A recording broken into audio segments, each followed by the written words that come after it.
Hello students, welcome back to our English class 9th का beehive book से नया chapter हम आज स्टार्ट करेंगे। चैप्टर का नाम है रीच फॉर द टॉप। ठीक है, इस चैप्टर में दो लोगों के बारे में हम पढ़ेंगे। फर्स्ट पार्ट में हम डिस्कशन करेंगे संतोष यादव के बारे में और सेकेंड पार्ट में हम डिस्कस करेंगे एक पॉपुलर पर्सनालिटी के बारे में जिसके बारे में शायद आप सब लोगों ने सुना होगा। उनका नाम है मारिया शारापोवा। ठीक है, she is a tennis player, lawn tennis खेलती हैं। उनके बारे में हम डिस्कस करेंगे। संतोष यादव की बात करें तो आई एम नॉट श्योर कि आपने इनका नाम पहले सुना है या नहीं सुना, but she is the only female who had climbed Mount Everest twice, जिन्होंने 2 बार माउंट एवरेस्ट की चढ़ाई की है। ठीक है, तो कहानी को स्टार्ट करते हैं बिना कोई टाइम वेस्ट किए। अपनी बुक ओपन करें और मेरे साथ साथ रीड करें। Let's begin. Before you read, think for a while and make a list of 3 to 5 persons you idealize or admire very much for their achievements. अपनी आंख बंद करें, ठीक है, और ऐसे 2 या 5 लोगों के बारे में सोचें जिन्हें आप आइडियलाइज करते हैं, जिन्हें एडमायर करते हैं, जिनके बारे में आपको लगता है कि मुझे इस पर्सन के जैसा बनना है। Your idols may be from any sphere of life. आपके आइडल किसी भी फील्ड से हो सकते हैं। They can be from the field of sports, medicine, media, art, culture, कोई भी। ठीक है, तो थोड़ा सा उनके बारे में सोचिएगा कि आपके आइडल्स कौन हैं और ये सोचिएगा कि आखिर वो क्यों आपके आइडल हैं। ठीक है, तो स्टार्ट करते हैं चैप्टर को। The only woman in the world who has scaled Mount Everest twice was born in a society where the birth of a son was regarded as a blessing.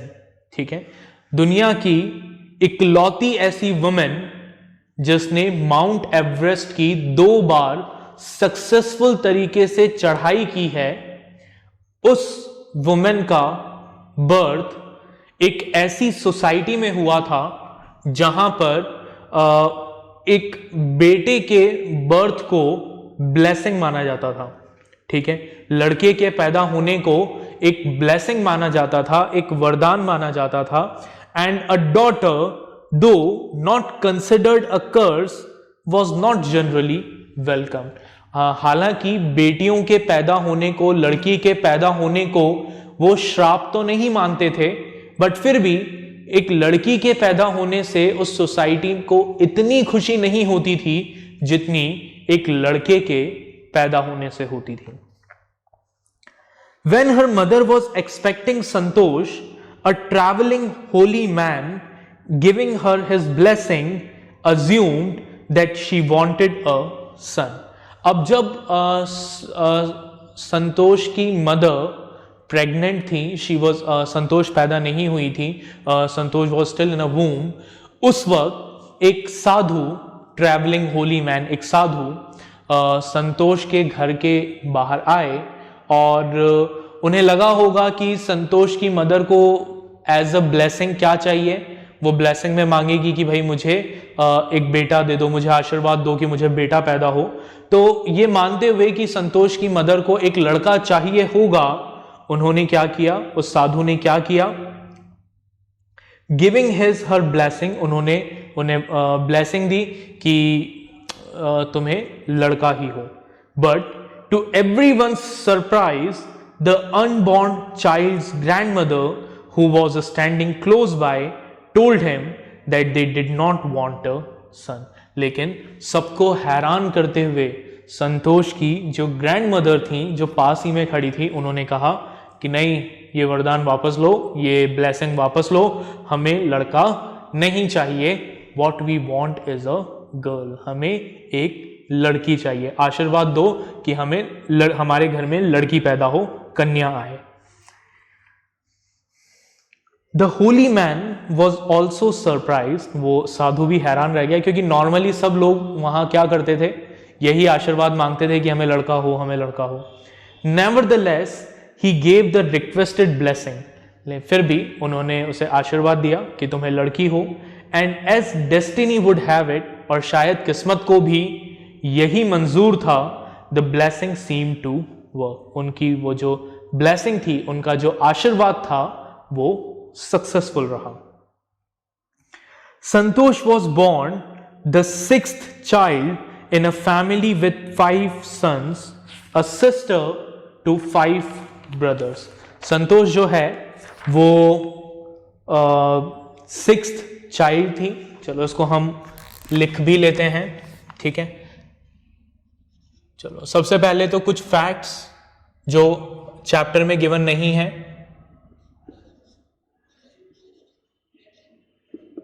Santosh was born in 1969, ठीक है। कब पैदा हुई थी संतोष? 1969 में पैदा हुई थी, ठीक है। She was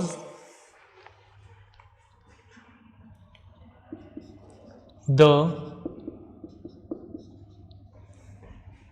6th child in a family of, या इसको ऐसे लिख देते हैं हम, इन अ फैमिली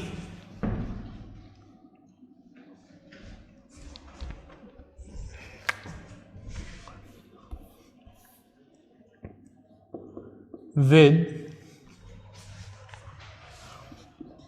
5 सन्स, ठीक है। संतोष एक ऐसी फैमिली में पैदा हुई जहां पर उससे पहले 5 और लड़के पैदा हो चुके थे। She was a sister to 5 brothers. शी वॉज born in the small village of Joniawas of Rewari district in Haryana. कहां पैदा हुई थी Santosh? She was born in the small village of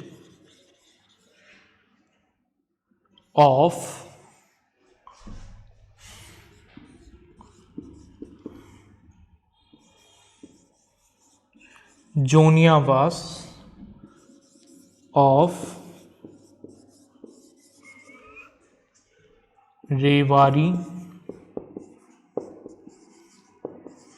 district in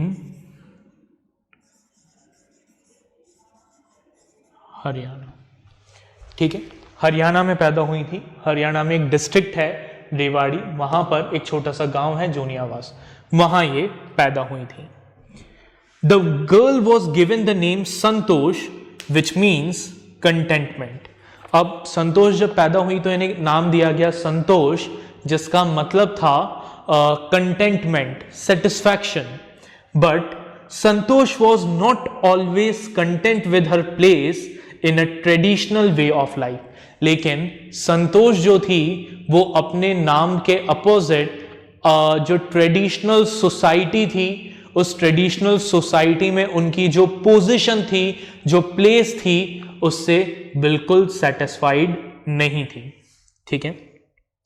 she begin living life on her own terms from the start. उन्होंने शुरुआत से अपनी जिंदगी को अपने शर्तों पर जीना शुरू किया। वेयर अदर गर्ल्स वोर ट्रेडिशनल इंडियन ड्रेसेस, संतोष प्रेफर्ड शॉर्ट्स। जहां और दूसरी गर्ल्स ट्रेडिशनल इंडियन ड्रेसेस पहना करती थी, सूट पहना करती थी, वहां पर संतोष क्या करती थी? शॉर्ट्स पहनती थी। सूट्स नहीं पहनती थी, शॉर्ट्स पहनती थी। Looking back she says now, और आज वो अपने पास्ट को याद करके वो कहती हैं, from the very beginning I was quite determined that if I choose a correct and a rational path, the others around me had to change, not me. वो क्या कहती हैं कि मुझे बचपन से मेरी एक मेंटेलिटी थी, मेरा एक थॉट था, और वो ये था कि अगर मैं सही रास्ते पर हूं, मैं सही काम कर रही हूं, तो मुझे किसी के लिए बदलने की जरूरत नहीं है, लोग मेरे हिसाब से बदलेंगे. ठीक है, if I am right I need not change for anyone. Right, आगे बढ़ते हैं. Santosh parents were affluent land owners who could afford to send their children to the best school, even to the country's capital New Delhi, which was quite close by. संतोष के जो parents थे वो land owners थे, जमींदार थे. ठीक है, अच्छी खासी जमीन थी उनके पास. ठीक है, और वो इस बात को अफोर्ड कर सकते थे कि अपने बच्चों को अच्छे से अच्छे स्कूल में पढ़ने भेजें. इवन कि जो हमारे कंट्री की कैपिटल है न्यू दिल्ली, वहां पर भी अपने बच्चों को वो पढ़ने भेजना अफोर्ड कर सकते थे, जो बिल्कुल पास में ही था, हरियाणा के पास में ही है दिल्ली. ठीक है, but in line with the prevailing customs in the family, Santosh had to make do with the local village school. लेकिन जैसा कि वहाँ हरियाणा की सोसाइटी के रूल्स थे, कस्टम्स थे, लड़कियों की पढ़ाई वढ़ाई पर ज़्यादा फोकस नहीं किया जाता था, सिर्फ इस वजह से संतोष को सिर्फ गांव के स्कूल में पढ़ाई करनी पड़ी. फाइनेंशियली उसके पेरेंट्स इतने सफिशिएंट थे कि वो उसे अच्छे स्कूल में पढ़ा सकते थे, लेकिन क्योंकि उस समय फीमेल एजुकेशन को इतनी प्रायोरिटी नहीं दी जाती थी, इस वजह से उसे सिर्फ गांव के स्कूल में पढ़ाई करनी पड़ी. So she decided to fight the system in her own quiet way when the right moment arrived. तो संतोष ने क्या किया, चुपचाप पढ़ाई की, गांव के स्कूल में पढ़ाई की, और उसने डिसाइड कर लिया कि जब सही समय आएगा तो मैं इस सिस्टम से लड़ूंगी. I'll fight with the system. And the right moment came when she turned 16. और सही समय कब आया, जब संतोष 16 साल की हुई. At 16, most of the girls in her village used to get married. 16 साल की उम्र में मैक्सिमम लड़कियां जो थी उस गांव की, उनकी शादी हो जाती थी. संतोष was also under pressure from her parents to do the same. अब संतोष के ऊपर भी ये प्रेशर आने लगा, उसके पेरेंट्स उसे प्रेशराइज करने लगे कि तुम भी शादी कर लो. A marriage as early as that was the last thing on her mind.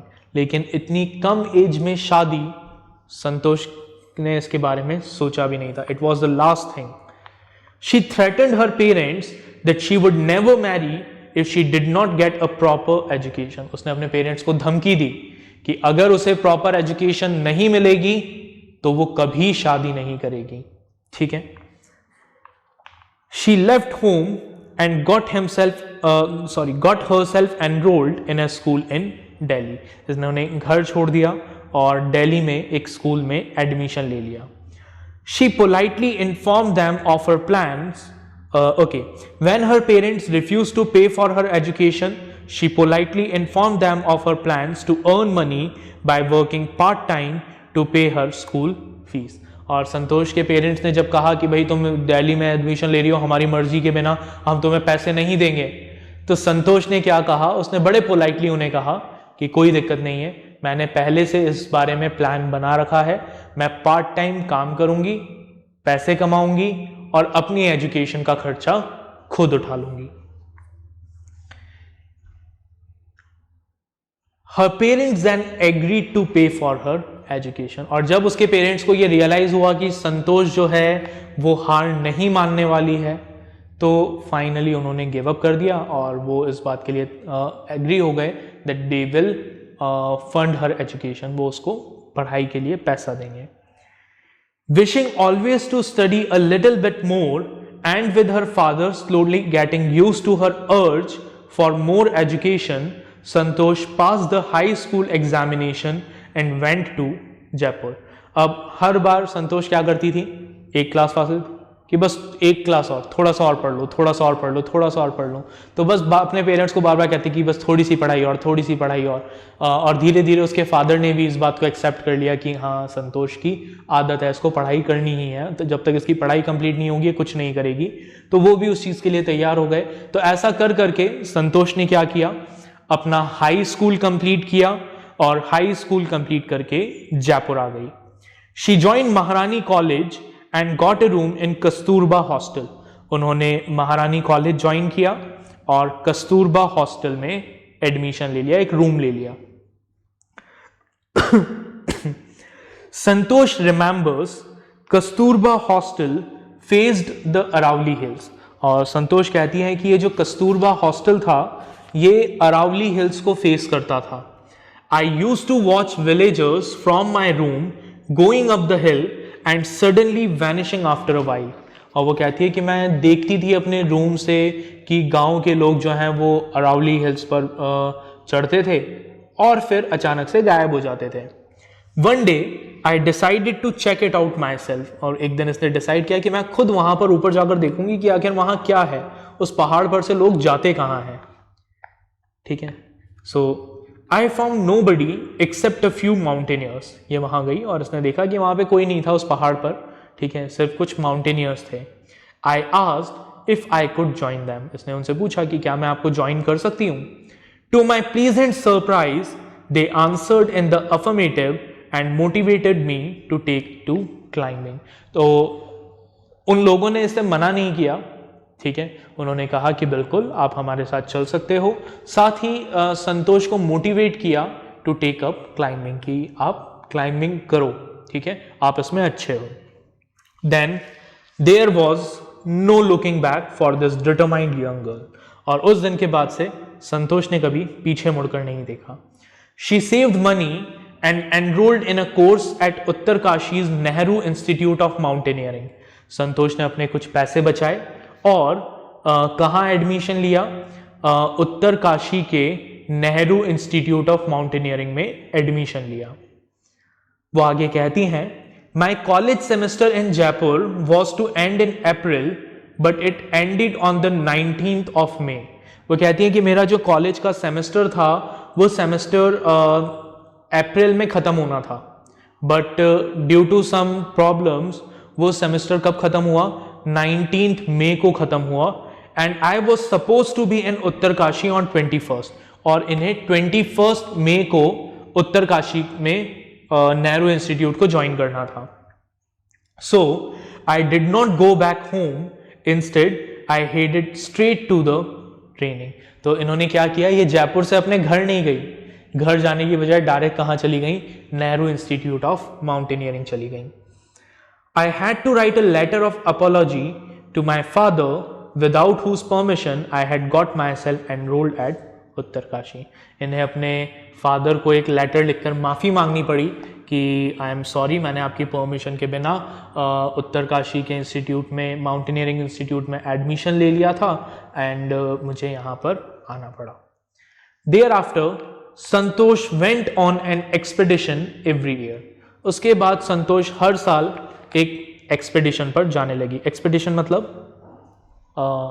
Trekking पर, है ना, लॉन्ग ट्रैक पर, लॉन्ग ट्रिप पर। Her climbing skills matured rapidly. उनकी क्लाइंबिंग स्किल तेजी से डेवलप होने लगी। Her climbing skills matured rapidly. Also she developed a remarkable resistance to cold and the altitude. साथ ही संतोष ने क्या किया, एक बहुत अच्छा रेजिस्टेंस डेवलप कर लिया कोल्ड और एल्टीट्यूड के लिए। वरना नॉर्मली क्या होता है, जब लोग हाइट्स पर जाते हैं तो लैक ऑफ ऑक्सीजन की वजह से वो अनईजी फील करने लगते हैं, बट संतोष जो थी वो उस चीज की लैक ऑफ ऑक्सीजन की हैबिचुअल हो चुकी थी, ठीक है, ठंड की उन्हें आदत पड़ चुकी थी। Equipped with an iron will, physical endurance and an amazing mental toughness, she proved herself repeatedly. Santosh जो थी, उनकी जो विल पावर थी, इच्छा शक्ति थी, इट वॉज लाइक आयरन, वो आयरन की तरह स्ट्रांग थी। She has physical strength and amazing mental toughness, mentally बहुत ज्यादा टफ थी। शी प्रूव्ड हरसेल्फ रिपीटेडली, वो बार बार अपने आप को बेहतर से बेहतर प्रूव कर रही थी। The culmination of a hard work and sincerity came in 1992, just 4 years after she had shyly asked the Aravalli mountaineers if she could join them. और संतोष के हार्ड वर्क, डेडिकेशन का रिजल्ट कब मिला, कब दिखा? 1992 में दिखा, ठीक है। जब इन्होंने पहली बार अरावली हिल्स पर चढ़ाई की थी, उसके सिर्फ 4 साल बाद इन्हें अपना पहला अचीवमेंट मिला। At barely 20 years of age, Santosh Yadav scaled Mount Everest, becoming the youngest woman in the world to achieve the feat. ठीक है, सिर्फ 20 years की एज में संतोष ने माउंट एवरेस्ट को क्लाइम किया और वो पहली वुमेन बन गई जिन्होंने इतनी कम एज में माउंट एवरेस्ट स्केल किया था। If her climbing skills, physical fitness and mental strength impressed her seniors, her concern for others and desire to work together with them found her a special place in the heart of fellow climbers. अब जहां पर एक तरफ उनकी climbing skills, उनकी physical fitness, उनकी mental strength उनके seniors को, संतोष के सीनियर को इम्प्रेस करती थी, वहीं पर संतोष का जो दूसरों के लिए कंसर्न था, मिलजुल कर काम करने की आदत थी, वो उसके जो कलीग्स थे, उसके साथ वाले लोग थे, उन्हें इम्प्रेस करती थी। ठीक है। During the 1992 Everest mission, Santosh Yadav provided special care to a climber who lay dying at the South Col. ठीक है। अब 1992 के एवरेस्ट मिशन पर संतोष यादव ने एक क्लाइंबर की बहुत मदद की थी, उसको बहुत स्पेशल केयर दी थी, जो साउथ कॉल पर बिल्कुल मरने जैसी हालत में था। She was unfortunately unsuccessful in saving him. हालांकि संतोष उन्हें बचा नहीं पाई, फिर भी she managed to save another climber, Mohan Singh, who would have met with the same fate had she not shared her oxygen with him. लेकिन संतोष ने एक दूसरे क्लाइंबर जिनका नाम मोहन सिंह था, उनकी जान जरूर बचा ली। कैसे जान बचाई? अपनी ऑक्सीजन उनके साथ शेयर करके। ठीक है। और अगर वो संतोष अपनी ऑक्सीजन उनके साथ शेयर नहीं करती तो मोहन सिंह के साथ भी वही होता जो दूसरे क्लाइंबर के साथ हुआ था। Within 12 months, Santosh found herself a member of an Indo-Nepalese women expedition that invited her to join them. Within 12 months, 12 महीने से भी कम टाइम में, संतोष found herself a member of an Indo-Nepalese women's expedition. संतोष को Indo-Nepalese women expedition का एक invitation मिला। उन्होंने संतोष को इनवाइट किया कि आप हमारे साथ आइए और हमारे साथ माउंट एवरेस्ट चलिए। She then scaled the Everest a second time. और उस वक्त संतोष ने क्या किया? सेकेंड टाइम माउंट एवरेस्ट की चढ़ाई की। ठीक है। thus setting a record as the only woman to have scaled the Everest twice and securing for herself and India a unique place in the annals of mountaineering. तो संतोष ने second बार mount Everest की चढ़ाई की और एक record बनाया। She became the first woman to scale Mount Everest twice और उन्होंने अपने लिए, अपनी कंट्री के लिए जो माउंटेनियरिंग्स पर मैगजीन्स छपती थी उसमें एक स्पेशल प्लेस अलॉट कर ली, फिक्स करवा ली। In recognition of her achievement, the Indian government bestowed upon her one of the nation's top honors, the Padma Shri.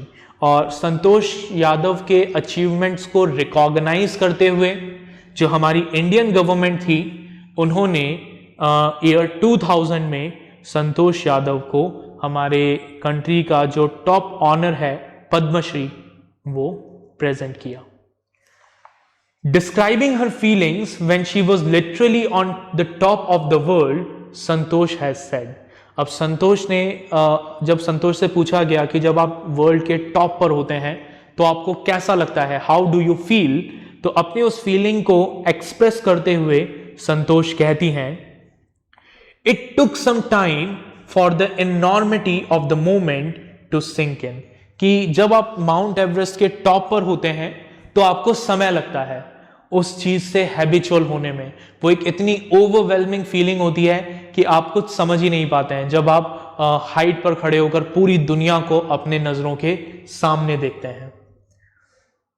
Then I unfurled the Indian tricolor and held it aloft on the roof of the world. वो कहती हैं कि फिर मुझे थोड़ा time लगा उस चीज से हैबिचुअल होने में, ठीक है, उस खुशी को समझने में, और फिर मैंने क्या किया, इंडिया के हमारे तिरंगे को अनफोल्ड किया और दुनिया की सबसे ऊंची चोटी पर उसको फहरा दिया। The feeling is indescribable. वो जो फीलिंग थी उसको शब्दों में डिस्क्राइब नहीं किया जा सकता। The Indian flag was flying on top of the world. India का जो फ्लैग था वो दुनिया के टॉप पर लहरा रहा था। It was truly a spiritual moment. ये वाकई में एक स्पिरिचुअल मोमेंट था। I felt proud as an Indian. उस वक्त मुझे बहुत प्राउड फील हो रहा था that I am an Indian. Also, a fervent environmentalist, Santosh collected and brought down 500 kilograms of garbage from the Himalayas.